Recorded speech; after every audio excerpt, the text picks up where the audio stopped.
What's up guys, Woody here from What's Up Woody, back with another Gwent video. And this time it's not a deck video, I am actually working on a couple of deck lists that I want to make sure they're nice and tight before I bring them out. One is a Nilfgaard Mill, you can see it there. It's very early stages, its mill as an archetype isn't great, but I'm trying to make it work, and the other one's a Brewer deck. But this isn't a deck video actually, this is a video.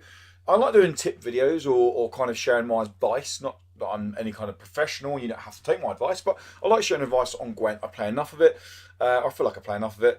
And this one's going to be based around deck building, because I feel like this deck building is, especially when you're first getting into any CCG or TCG, it's one of the most intimidating things, but as you grow with that game, it's no doubt one of the best things about any TCG or CCG.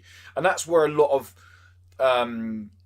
kind of TCGs, CCGs, how many times am I going to say that in the opening of this video, thrive. Does our deck building offer the player versatility? Does it offer them an opportunity to create something that someone else hasn't created? And that's why so many games don't quite hit the mark with it. And that's why lots of physical card games really struggle with an early, like a first release, because they release and they can't get the content out, and people want to build decks, but there isn't any content there. That's the pleasure of having a digital game when it's all here.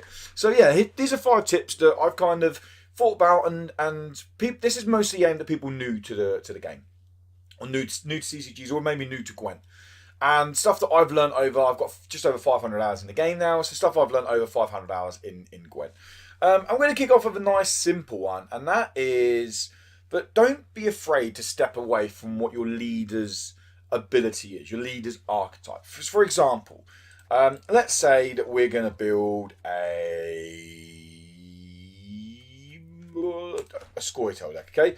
And let's say that we're going to build something to do with Fran. Alright? So Fran, if you don't know, play a special card from your graveyard. Now, instantly you're going to think, okay, I need tons of, sorry, my mic's really loud, so it's probably getting double pickup. Fran, this here, you probably think, okay, I need to play at least 5, 6, 7 special cards to then play that card with Fran. Ideally not, actually, no. There's lots of ways of you playing a special card from your deck to then play it again. You might only run 2 special cards in the whole deck. You might run 1 special card in the whole deck. The issue with that be, obviously, you don't find it, you don't get Fran's ability off. But with that said, what I'm trying to say is, don't feel like that you have to play into that. Okay, another example being, if we go look at, let's say we change leader. And we're stuck on that now. I'm all over the place, guys. I'm all over the place. Let's say that we were going to go and have a look at Anna. Okay, so Anna, create and play a card from your opponent's hand. Obviously, Assimilate came out with Anna, so you're instantly kind of like, oh, okay, I can play Assimilate along with Anna, and I play into that kind of archetype. There's an engine going on there. You don't need to do that. You can play Anna as the best Anna decks I've played against are just casual mid-range Anna decks that don't necessarily rely completely on Assimilate. She's effectively a free Bribery, and Bribery was a great card, or is a great card. You're just getting a free 8-point card that has potential to be very good if you play it at the right time. So don't feel like, okay, I'm going to play Woodland, I need to play to. Be creative and feel like you can go, do you know what, actually, I've made this deck, and play around with different leads with the deck. Okay, I want to play this, I want to play this, I want to play this, and see which one works for you, okay? Example I'll use is, for example, the deck I think I was actually just on, I initially started off with Usurper, and it's going to take ages now to save, isn't it? The game's going to crash on me or something stupid. But no, I initially started the deck with Usurper, but the reason I couldn't carry on with Usurper anymore is, there you go, Arrow saving deck. The reason this one just here, the reason I couldn't carry on with Usurper is I didn't have the provisions cost. So, okay guys, sorry, we're back. Gwent's completely crashed on me, so I restarted the game and we're back now. But as I was saying, the reason I couldn't carry on this deck with Usurper was because of provisions cost. Now, Emir isn't actually a great synergy for this deck. In terms of, there's not tons, apart from maybe Seret, maybe Orcs, potentially if I'm going for big units against monsters or something, Leo. There's not tons of targets that Emir wants to double play. Obviously, Shoop, if you're new to it, you might not remember Emir Shoop, but Emir Shoop was big before Crimson Curse, and that was a card that you played Shoop and you replayed him to get huge value on him. This isn't synergized perfectly with Amir. I think it would actually work better with Usurper, because the idea of the deck is you're kind of stopping a lot of what they can do, and that's pretty much what Usurper does. The issue being is the extra 4p is huge. So play around with stuff to see what happens. But just don't be afraid of sticking to what the leader almost is telling you what you kind of have to do. Next tip, guys, is what is the deck's plan? Okay, now every deck has a plan. Even mid-range decks, they have mini combos. Okay, they have a finisher, they have an opener. What is the deck's plan? And think about that as you're going through. So, for example, if we go down to this deck here, I order you. Okay, now this isn't my deck. I'm not going to lie and say it's my deck. I took it off the Team Azur's Meta Snapshot.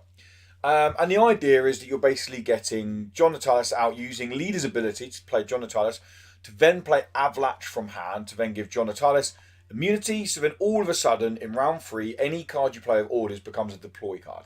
You play it straight away. They all get Zeal.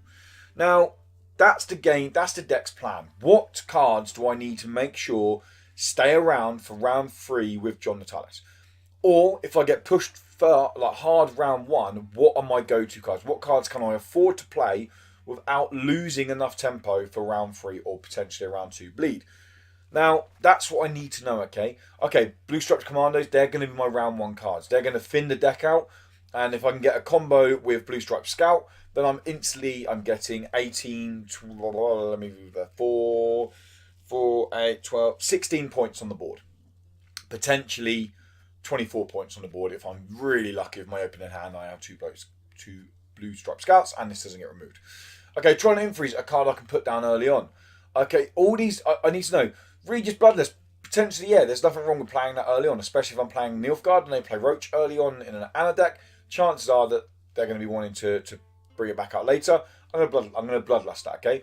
Avalanche, I'm not going to be playing that without John Natalis because that's my big combo. So that's the idea. What are your cards, okay? What cards are you looking to keep for a long round 3? And what cards are you looking to expend in round 1? And also things like Fisher King, okay? So this card's in here just for consistency. If I want, because the leader ability, if you don't know, is play an overwhelmed card from your hand and then draw a card. I could play Fisher King, then do leader ability, and I know the card I'm going to draw is the card I want because I've used Fisher King to put it there. So it's really important. And I have right here a pad that I have next to me all the time. When I'm deck building, I write notes down the whole time. Did that work? Didn't it work? What's my go-to? What's my round 1 play? What's my round 3 play? What's my combo? What's my mini combos? What am I looking to do? What do I want Prince and A to do? What do I want Vez to do? What's Vez's Zeal going to go on to? That stuff you need to be constantly asking yourself. What are my mini combos going on? Okay, so you don't come to game plan and you're like, or come to the game and you're, oh, what do I do now? This doesn't link up actually because I didn't think about that. Okay, so always go through your deck and okay, yeah, that goes to that and that goes to that. Which kind of goes on to point 3 or tip number 3, which is how do you play round 1? And this is something that so many new players get wrong. Even players I've played against I'm only ranked 6 at the moment. Even players I've played around here get this wrong all the time. And that is very dependent normally on your leader. So a good example here is going to be, I haven't actually got a deck for, I've got Philavandrel deck down here. So Philavandrel, for example, how you play Philavandrel on blue or red, and if you don't know what that means, it means if you go first or if you're playing second, blue meaning you're playing first, red meaning you're playing second. Depending on whether you got the coin flip or not, Philavandrel is completely different to play. So if I play first, I need to be making sure I'm not getting bled out or I'm not getting beaten on even. I'm not losing a round on even because I need a long round 3 with last say to get my full hand value. Every round you play that loses a card without using Philavandrel's ability that's below 10, you're losing 1 point every round of that, every turn of that round. So, for example, Philavandrel, if I'm on blue, so if I'm playing first, I will throw something out like a Mahakam Defender, throw TA onto it, and just let it go up. They're not going to throw out a Geralt and clear this straight away. Why would they? Like, there's no point, okay? You can potentially throw a Smuggler out if you really wanted. That might bait out some kind of lock or something like that. You can throw TA onto that. This is better because it ramps, okay? I'm looking at kind of keeping as much tempo as I can down to around about, well, as far as I can go until they pass, until I can win the round. I don't want to be caught on even in the Philavandrel deck, okay? Now, if I'm on red, completely different. On red with Philavandrel, I'm normally waiting until they get to 6, maybe 5 cards, depending on what I'm playing. So I'm on 7 or maybe 6 cards, and I'm passing. I'm getting rid of a couple of bronzes, okay? I'm throwing out my agitators. I'm throwing out maybe dragoons. I may be getting out my Mahakam volunteers. Just clearing my deck out a little bit of some bronzes. And then I'm passing. I'm passing up then, hoping that I get a dry pass. Obviously, that depends who you're playing against. If you're playing against tall Woodland Spirit or tall monsters, you don't want to be giving them a long round 2. They will just bleed you out for fun, okay? That's obviously dependent on who you're playing against. But what I'm trying to say is your leader and your deck, you need to know what is the perfect game plan. I am not going to push for a round 1 win and then bleed round 2 with Philavandrel. Because, okay, I might pop leader ability straight away round 1. This is not a bleeding deck. This is I get through round 1 and 2 and I go for a big push round 3. Lots of units get value over time, okay? You can get value over time if you're not using a resilience. Obviously, Skeggs is going to be getting value over time. Mahakam Defenders, value over time. You're looking at Hawker Smugglers, value over time. I want a long round 3 to get this off. And that's what I'm trying to say. Is when you're building your deck, what not only is what's your mini combos, but how does your deck want to be piloted in each round? Is it a round 1 push, bleed round 2? Is it a round 1 push, dry pass, long round 3? Or is it a try to get out of round 1 as quick as you can, get a dry pass, hopefully round 2, then go for the round 3 battle with the other one? And you very much need to know that when you're playing the other person, but this isn't a tip video on how you play against other decks. This is when you're building your deck. Something to keep in mind, okay? Now, the fourth point, or fourth tip, very similar to the second one, but is, what's your finisher? Now, even mid-range decks have a finisher, okay? And I'm going to go back to the Trolltastic one that I've done a video on a little while ago. What is your deck's finisher? Now, a finisher doesn't always have to be played as last play. A finisher can be played for various reasons. But a finisher is normally a combo that brings in a substantial amount of points. So, for example, what we have here is we have Equinoliacs that we're going to be playing on the Melee Road to then bring out T-Ball. Now, because T-Ball is summoned with Equinoliacs, T-Ball's ability doesn't go off. So he comes out for 13. If these pull out, if I'm playing this round 3, normally they haven't got really high P cards in their in their deck. So normally this is coming out about blank. It's pulling out something around 4, but T-Ball's coming out for 13 face value. So I'm getting a combo here, 13 value straight on the board, which is pretty huge, okay? Also, I'm getting them to mill a card potentially if I'm playing this round 1 or round 2. So I know that that's my combo. I know this combo here works, okay? I also know other little combos I can use if I really, really need to. For example, Vilgefortz is actually a higher P cost than T-Ball. So if I end up playing this with Vilgefortz in my deck, it'll bring Vilgefortz out. But then by using Emir's ability on Vilgefortz, I put him back in my hand and I can play him to destroy something. So if I really need to clear something that's huge and Vilgefortz isn't in my hand, I can use this to bring him out to then clear something big. I'm not getting as much value on my side, but I may be clearing a huge creature, monster, whatever you want to call it, unit on their side. So I know that these are my combos. I know in my head this is what I'm looking for with this deck.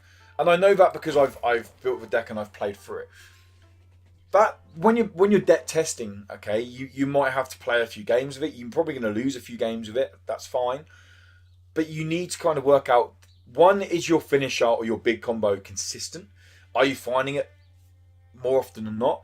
And is it versatile? It means, is it only there to finish the game with, or can it be used in round 1 to squeeze out a round 1 win? Can it be used in round 2 to maybe push for a round 2 bleed? Like, can you use it in a variety of situations, I suppose, what I'm trying to say. And yeah, that's pretty important to know. What are obviously your little combos are fine, but what is your big combo? Do you have a big combo? What is it? How does it play? Okay, do you know it inside out in terms of, are you ever going to be caught out because you misplayed? That's really important. And like I said, this video is based at beginner or new players, so misplaying. It happens. I still miss play now. I'm 500 hours into Gwent. I still miss play now, so I won't worry about it. And the final one is kind of something I've just literally mentioned is, and this is the biggest one I can honestly say, do not be afraid of losing when you're playing a new deck. Do not, please, please, please, and this is my biggest tip. Please, guys, don't go, okay, yeah, I built this new deck, right? So, for example, when I built my Trolltastic deck, Nilfgaard deck, this deck is perfectly okay. It's not super powerful. It's not super strong. I'm probably about even with it. I probably played about 20 games with it. I'm about 10 wins, 10 losses, roughly. When I was making this deck and going through the deck testing process, I was still playing it on ranked.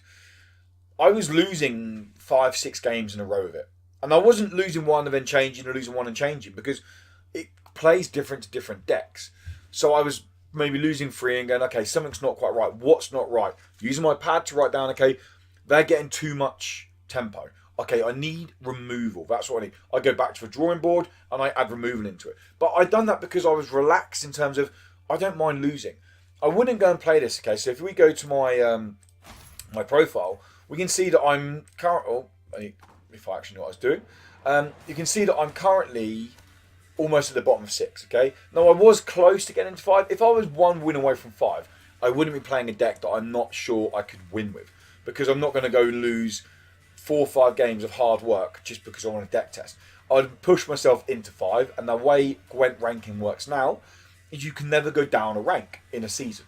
So when I'm bottom of 5, I'll go, do you know what? This is a great time for me to go and lose 20 games in a row trying to build something new. And don't be afraid of doing that, okay? This is not a first-person shooter game, guys. We don't need to go on and go, okay, what's my KD ratio? Like, if we look at my KD ratio, if technically KD ratio, I'm negative by 2. I was up by 30, but where I've been deck testing and playing new decks, I've been losing it. I don't care, okay? If you look at the top guys up here, the top person rider is down by 2. They don't care, okay, guys. They are there because they're happy to try new decks out, and it's knowing when to try those new decks. And please don't be afraid of losing games with new decks. Don't feel like you're a bad player. Too many people will go onto a meta snapshot, will take a tier 1 deck and will try and play it. They'll lose the tier 1 deck and they'll go, this is shit, this is a crap deck, why am I playing this deck? And the reason they'll do that is because they don't understand the raw mechanics of Gwent or of that deck because they haven't made it. Now, obviously a more veteran seasoned player could pick up a deck and go, oh, this card goes to this card, and I know this, I know this, I know this. The only way you're going to really get better at Gwent is by making decks and by losing with decks to know how to improve them. That is honestly the biggest tip I can give. Do not be afraid of losing when deck building, okay? That's going to wrap up this video, guys. As I said, it's a bit of a different one. I am working on 2 decks. I'm working on a Nilfgaard Mill deck, which is actually, it's okay. I've played 6 games of it so far. I've won 4, lost 2. It's doing okay. It just needs a tiny bit of fine tuning. It will be up by the weekend, so if you're stick around for that, obviously not right now. Don't sit at your computer just watching the screen, waiting for it to go live. But hopefully this helps you guys. And I do like putting content out there for new players. I say new players, or people who are new to Gwent, should I say? The tip video I put up a couple of months ago was really well received. People really liked the 10 tips put up there. So hopefully these 5 tips for deck building will help you out. And deck build, guys. And if you build a deck and you stick it up on the actual Gwent website or on Gwent Up, please share it in the description below. Like, I'd love to see your guys' decks. I'd like to see deck creations. I happily play them. Like, God, if you come watch me on stream, where I stream Monday evenings, Wednesday evenings, and Sunday mornings, come over on stream and say, oh, I've got a list. I made this list. Can you play it? Yeah, of course. And I'm happy to say, do you know what? Maybe change this card or vice versa. I mean, I'm not qualified to be here and saying, change this card, don't change this card. I've played lots of TCGs, lots of CCGs. I've played them for several years now, and I have a quirky way of building decks. Let's just say that. I like building decks that are a little bit more obscure. Anyone I play Dragon Ball Super card game with will back me up on that one. But yeah, guys, that is going to wrap it up. Thank you so much for stopping by. Thank you so much for checking the video out. Do catch me over on Twitch if you want to. The link to my channel is in the description below. And if you like this video, then give it a little like, guys. It really does make me smile. Yeah, to keep up to date with more deck videos as I do. And also, I'm going to be checking out a new TCG pretty soon. Don't worry, I'm not leaving Gwent. It's just I've been asked to check it out. So I'm going to be checking that out. But if you want to keep up to date with more Gwent decks or other TCG, CCG stuff, then make sure you subscribe. And yeah, have a great morning, afternoon, evening, day, wherever you are, guys. And until next time, goodbye.